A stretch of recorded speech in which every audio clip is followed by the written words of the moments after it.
गावातलं आमचं कोणीच सोडणार नाही। आणि आता या क्षणाची सर्वात मोठी बातमी, मुख्यमंत्र्यांनी धनंजय मुंडेंना राजीनामा देण्यास सांगितलंय। तर काल देवगिरी बंगल्यावर अजित पवार आणि मुख्यमंत्री देवेंद्र फडणवीसांची महत्त्वाची बैठक झाली आणि त्यानंतर आता ही महत्त्वाची बातमी पुढे येते। मुख्यमंत्री देवेंद्र फडणवीसांनी धनंजय मुंडेंना राजीनामा देण्यास सांगितलंय। मस्साजोगचे सरपंच संतोष देशमुख हत्या प्रकरणाने संपूर्ण महाराष्ट्र हादरून गेला। त्यानंतर पोलिसांनी दाखल केलेल्या आरोपपत्रातून नवनवीन खुलासे समोर आले आणि त्यानंतर धनंजय मुंडेंच्या राजीनाम्याची मागणी सर्वत्र होत होती आणि आता मुख्यमंत्र्यांनी धनंजय मुंडेंना राजीनामा देण्यास सांगितलंय अशी एक महत्त्वाची बातमी आपल्या हाती येते।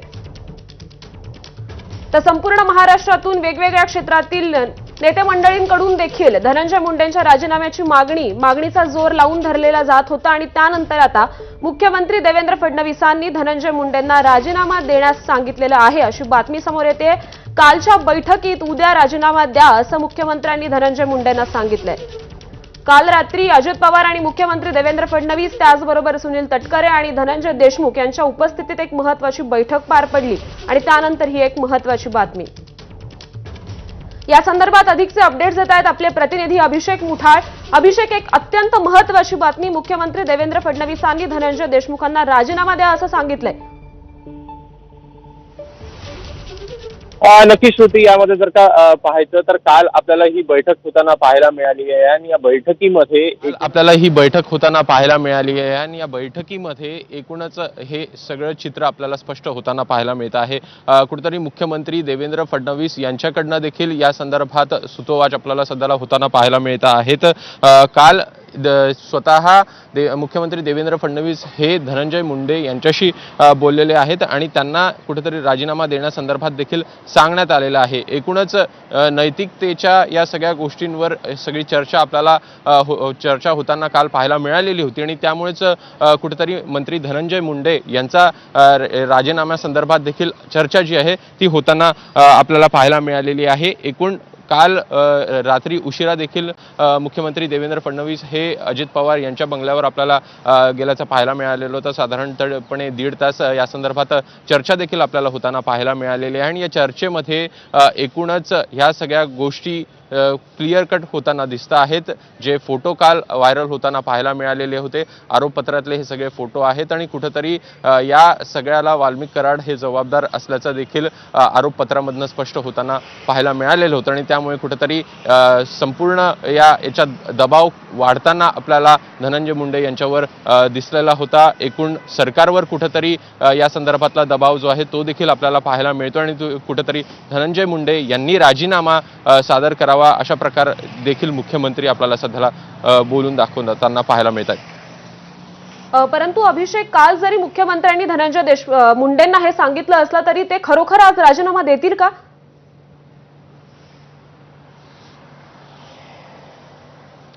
नक्कीच हे पाहावं लागेल। एकूण मुख्यमंत्री देवेंद्र फडणवीस हे राज्याचे प्रमुख आहेत आणि अशा वेळी प्रमुखांनी जर का तुम्हाला राजीनामा सादर करण्यासाठी सांगितलं असेल तर मंत्री धनंजय मुंडे यांना आपला राजीनामा हा सादर करावा लागेल। त्यामुळे आज ते या संदर्भात काय निर्णय घेत आहेत हे बघणं देखील महत्त्वाचं असणार आहे। काल देखील जर पाहायचं तर या संदर्भात मुख्यमंत्री हे बोललेले होते। दुसरीकडे धनंजय मुंडे यांना कुठेतरी टाळण्याचा प्रयत्न अजित पवार असतील किंवा मग देवेंद्र फडणवीस असतील हे देखील आपल्याला चहापानाच्या वेळी दिसलेलं होतं की कुठेतरी ते टाळण्याचा प्रयत्न करत आहेत आणि एकूणच ह्या सगळ्या कालच्या घटनांवरनं हे आता स्पष्ट होताना दिसतं आहे की मुख्यमंत्री देवेंद्र फडणवीस यांना देखील मंत्री धनंजय मुंडे हे आपल्या कॅबिनेटमध्ये नको आहेत। एकूणच कुठेतरी दबाव तंत्र जो आहे त्याचा वापर करण्याचा प्रयत्न आपल्याला होताना पाहायला मिळालेला होता आणि ह्या सगळ्या गोष्टींमधनं कुठेतरी धनंजय मुंडे आता या त्यांच्यावर हा संपूर्ण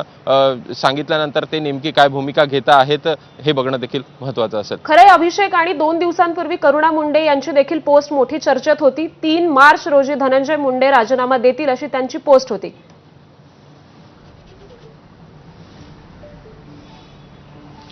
नक्की श्रुती, या संदर्भात अनेक जण आपल्या शक्यता ज्या आहेत त्या वर्तवताना आपल्याला पाहायला मिळालेल्या होत्या. मात्र कुठंतरी हा दबाव जो आहे तो सरकारवर येताना पाहायला मिळालेला होता. ज्या प्रकारे काल फोटो आपल्याला व्हायरल होताना पाहायला मिळालेले आहेत 2014 ते 2019च्या दरम्यान जरी का पाहिलं तर अशा प्रकारच्या जो दबाव आहे किंवा एखाद्या मंत्र्यांवर अशा प्रकारचे आरोप कधी होताना पाहायला मिळालेले नव्हते आणि त्यामुळेच त्यावेळी आपल्याला राजीनामा होताना देखील दिसले नव्हते देवेंद्र फडणवीस यांच्या काळात. मात्र एकूणच या काळामध्ये जर पाहायचं तर कुठंतरी मंत्र्यांची इन्व्हॉल्वमेंट आहे का असे प्रश्न जे आहेत ते निर्माण होतात किंवा मंत्र्यांच्या जवळची माणसं अशा प्रकारची कृत्य करताना दिसत असताना मंत्रीपदी एखादा व्यक्ती राहावा का हा देखील प्रश्न जो आहे तो निर्माण होतो आणि त्यामुळेच कुठंतरी मुख्यमंत्री देवेंद्र फडणवीस यांच्याकडनं ह्या संदर्भातलं सुतोवाच जे आहे ते आपल्याला होताना पाहायला मिळालेलं आहे आणि एकूण कुठंतरी सरकारवर हे सगळं खापर येण्यापेक्षा मंत्री धनंजय मुंडे यांच्याकडनं या संदर्भात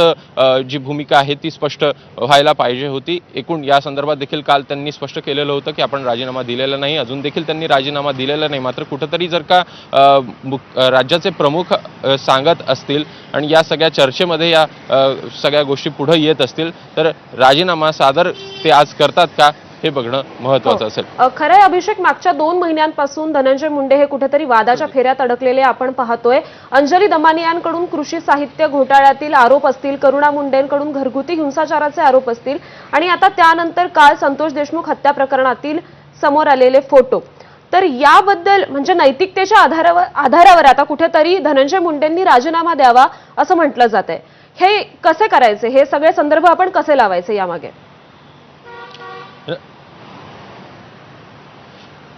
नक्कीच जर पाहायचं तर फक्त धनंजय देशमुख यांच्या संतोष देशमुख यांच्या हत्येचं प्रकरण नाही, एकूणच भ्रष्टाचाराचे आरोप देखील कुठेतरी अंजली दमानिया हे लावताना पाहायला मिळत आहेत. दुसरीकडे करुणा मुंडे यांच्याकडनं देखील आरोप प्रत्यारोप आपल्याला या संदर्भात होताना पाहायला मिळत आणि अशावेळी कुठेतरी मंत्रिपदावर अशा व्यक्तीनं राहावं का हा देखील प्रश्न जो आहे तो निर्माण होताना आपल्याला दिसतोय आणि त्यामुळेच ह्या सगळ्या गोष्टींचं साधर्म लक्षात घेत कुठेतरी मुख्यमंत्री देवेंद्र फडणवीस यांनी कालच्या बैठकीमध्ये राजीनामा सादर करण्यासंदर्भात देखील सांगितलं असेल. एकूण जर पाहायचं तर भावनांचा कुठेतरी उद्रेक जो आहे तो देखील आपल्याला होताना पाहायला मिळू शकतो. जे फोटो व्हायरल आपल्याला होताना पाहायला मिळत आहेत सोशल मीडियावर, त्यामुळे कुठंतरी ह्या सगळ्या गोष्टी ज्या आहेत ते कायदा आणि सुव्यवस्था याचा देखील प्रश्न निर्माण होऊ शकतो आणि अशा वेळेला एकूणच कोणतंही सरकार ह्या सगळ्या गोष्टी आपल्या अंगावर घेऊ इच्छिणार नाही. कुठंतरी ह्याला नैतिकतेची देखील किनार असायला पाहिजे होती आणि या सगळ्या गोष्टींमध्ये जर पाहायचं तर या गोष्टींबद्दल मुख्यमंत्री देवेंद्र फडणवीस यांच्याकडनं सुतोवाच होत असताना आपल्याला त्यांनी देखील या संदर्भातले संकेत दिलेले दिसत आहेत आणि कुठंतरी आता मंत्री धनंजय मुंडे यांच्यावर हा संपूर्ण जी गोष्ट आहे ते त्यांच्या पारडात जाताना दिसतं आणि त्यामुळे ते नेमकं काय भूमिका घेत आहेत हे बघणं देखील महत्त्वाचं असणार आहे. मात्र राष्ट्रवादी काँग्रेससाठी जर का त्यांनी राजीनामा दिला तर हा मोठा फटका जो आहे तो मानला जाऊ शकेल. बरोबर आहे अभिषेक, पण काल झालेल्या बैठकीत उपमुख्यमंत्री अजित पवार देखील उपस्थित होते, त्याचबरोबर सुनील तटकरे देखील होते. आता यानंतर जेव्हा ही माहिती समोर येते की मुख्यमंत्र्यांनी धनंजय मुंडेंना राजीनामा द्या असं सांगितलंय, यानंतर आता राष्ट्रवादीची काय प्रतिक्रिया, काही समोर आली आहे बातमी?